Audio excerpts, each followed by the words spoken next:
Many thanks to Squarespace for sponsoring this week's video. Most landscape photographers obsess over keeping ISO as low as possible. I know I certainly did. ISO 100, it was the golden rule for me, and I followed it religiously. But what if I told you that mindset might actually be ruining your photos? The truth is, there are moments in the field where sticking to ISO 100 does more harm than good. And in this video, I'll show you why raising your ISO is sometimes not only okay, but absolutely essential. And I don't want this to be another one of the many videos out there that say never use ISO 100, because that's not what this is about. Sometimes it's best to use ISO 100, but what I've found is the most important thing to understand is when ISO 100 could be hurting your exposure. In this video, I'll walk you through real-world situations where increasing ISO saved the shot and break down exactly when and how much to adjust it without sacrificing sharpness or image quality. And if you've ever been afraid of adding noise to your images, this might forever change the way you photograph. So to jump right into it, the very first situation is when to use ISO 100. I broke this down into 3 separate scenarios that I most commonly find myself in when I'm out in the field. And the very first situation is, or I should say the first situation that I always lean on ISO 100 is when shutter speed does not matter. So here's a perfect example when shutter speed doesn't matter. Basically, there is absolutely nothing moving in this scene. There is no wind. All of this is all tack sharp. There was no wind blowing these trees around. These clouds weren't moving around at all. They were literally just sitting on top of these jagged peaks and the Dolomites.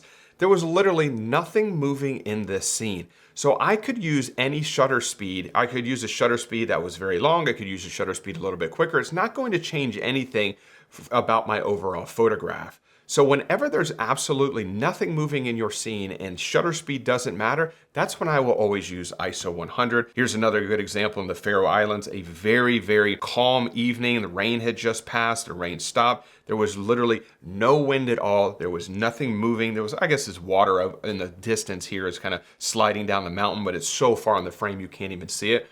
But for all intents and purposes, shutter speed doesn't matter for this scene because there's absolutely nothing moving in it. One more example here from the Tetons, just a very, very calm sunset, a beautiful sunset. But as you can tell in the reflections, there was absolutely no wind at all. You can look at these little reeds and little grass right here along the shoreline of this pond. Nothing was moving in the scene at all. So once again, shutter speed doesn't matter. And this is a scenario where I will almost always keep my ISO as low as it possibly can go. Now, the second scenario here is when you want to slow down your shutter speed. So if there are things in your scene that are moving that you want to show that motion, this is a great scenario when to use a low ISO or ISO 100, because there's a technique called dragging the shutter, which basically means you're extending the shutter a little bit longer than you normally would in order to show the motion for whatever's moving in your scene. This is a good example from the Blue Ridge Mountains. I wasn't using any kind of ND filters here to drag out the shutter. I was just using the ambient light, which was somewhat dim. This was a sunrise, and just keeping the ISO as low as I could possibly go enabled me to get almost an entirely, I think about a 1 second shutter speed in order to show that beautiful motion in this falling water. Another example from the Lofoten Islands, this incoming tide, very blustery conditions, the water just crashing along all these rocks. Just by keeping the ISO 100 enabled me to drag out that shutter speed just a little bit longer and able to show the motion in the water of the waves crashing up on those rocks, which in my opinion is the best part of this photograph. And it's not always is water either. It's literally anything that's moving in your scene. And for me, the things that I generally want to show motion in a photograph is A, moving water, whether that's incoming tide or waterfalls or rivers, or clouds in the sky. This is a good example from Spain where these clouds were just absolutely racing by. Put my ISO to 100, was able to drag out that shutter speed just enough to show just a little bit of motion in the sky right through here. So whenever there are things moving in your scene that you want to show that motion in, most of the time that's going to be water or clouds, that's another good scenario to use ISO 100, because that's going to give you the ability to stretch that shutter speed out just a little bit longer. Now, the third scenario here is when you just want the best image quality possible, because yes, the best image quality is generally going to be a low ISO. It's going to give you less noise in your image. It's going to create better dynamic range. This is a little bit debatable though, because can you really see the difference between ISO 100 and ISO 640 when you're not zooming out?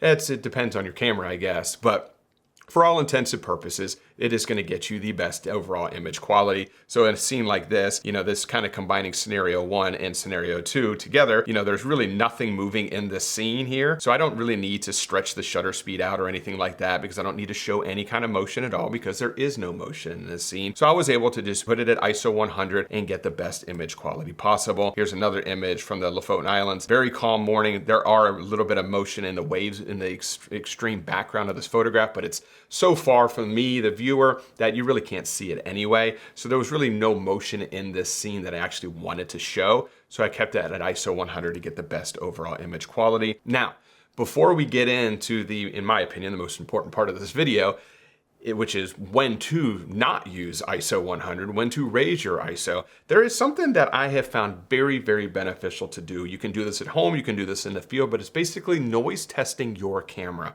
Here's an example. This is from my one of my Fuji cameras, where I was actually in the Blue Ridge Mountains, North Carolina. And this image is shot, as you can see right here, at ISO 100. And as I zoom into it, let me go to the develop module so it actually doesn't show a preview of it. When I zoom in, you can see very, very clean file, which is what we would expect for ISO 100. This version right here, this is ISO, I know it's very high. What is it? ISO 12,800. And when I zoom in, yeah, you can see some noise in there, but at this level, it doesn't look too bad. Another example, 25,600, which is way higher than I would ever use it anyway, but I wanted to see what it would look like. And as you can expect, very, very noisy photograph, but when you look at it like this, it doesn't look too bad. The point of noise testing your camera, though, is because you want to be able to see what an image would look like at a certain level. So with my Nikon Z8 here, I know that at ISO 3200 is really where I can start to see a little bit of noise really coming in. And that's actually zooming in and pixel peeping a little bit. Of course, there's a million ways to completely clean up noise in photographs now. The technology is so good, it's not that big of an issue anymore.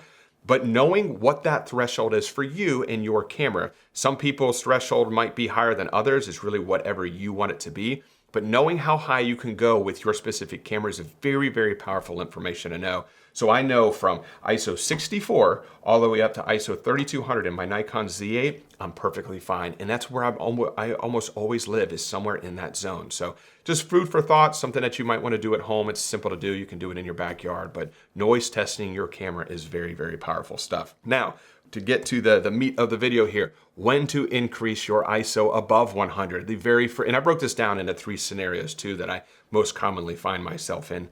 The very first one is to prevent motion blur. So when there's things moving in your scene that you do not want to be moving in your scene and you want it to be tack sharp, this is a great time to increase your ISO. This is a good example from Iceland here. Massive waterfall falling down here. I wanted to show that, how huge this waterfall is, and a great way to do that is by using a fast shutter speed in order to freeze all of the action in the water here. All of these tiny little droplets of water crashing down. The only way to do this is by using a very fast shutter speed. And in order to get a fast shutter speed, you will almost always have to bump up your ISO to a certain level.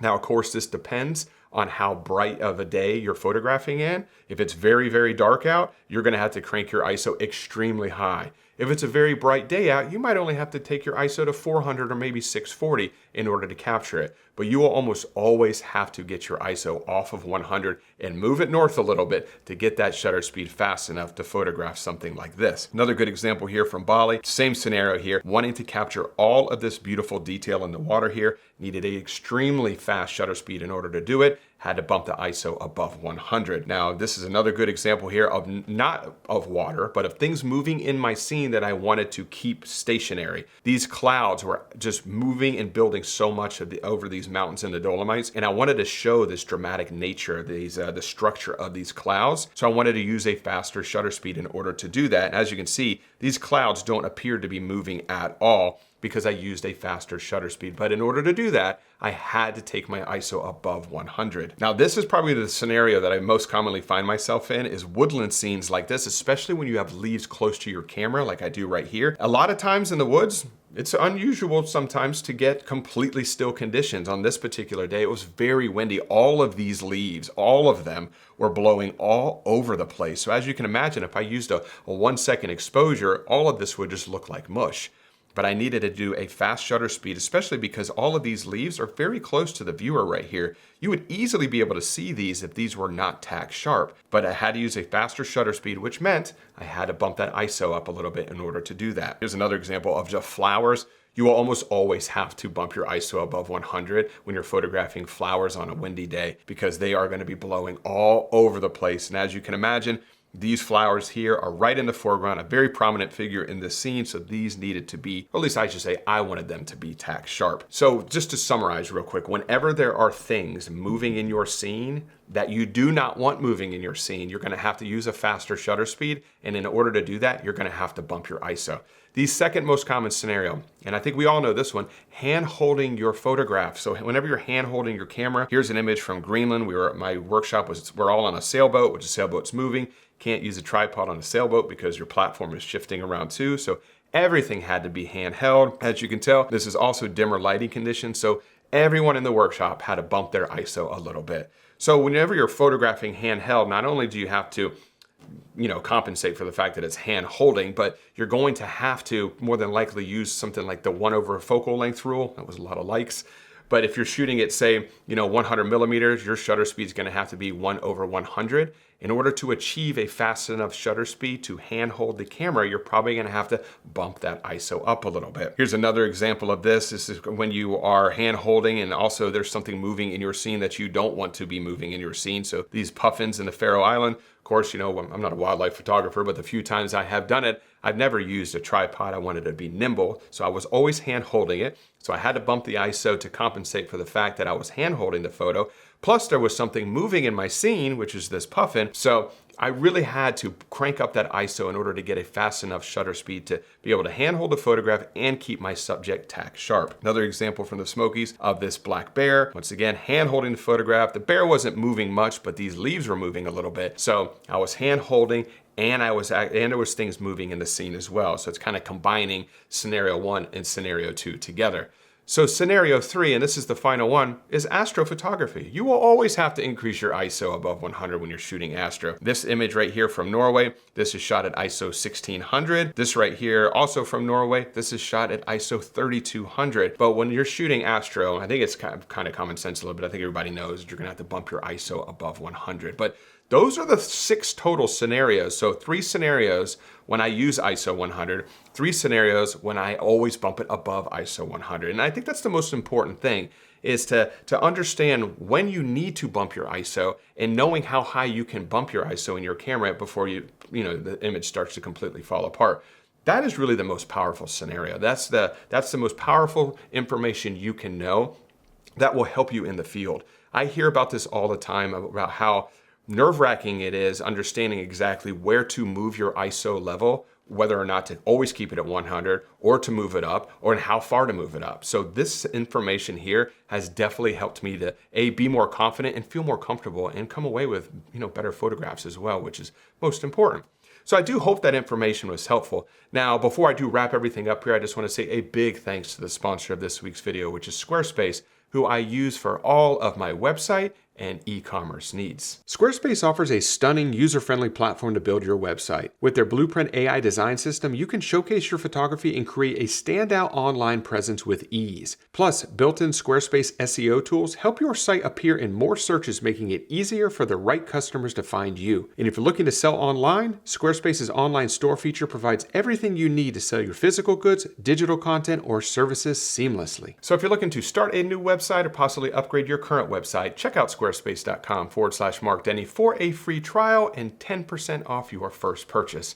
If you have any questions about anything covered in this week's video, please leave those in the comments section below and I will do my best to get back in touch with you as soon as humanly possible. And if you did enjoy this week's video, if you could, give it a thumbs up. Subscribe to the channel if you're not subscribed already. And as always, I really, really do appreciate you carving out a little bit of time to spend it with me here today.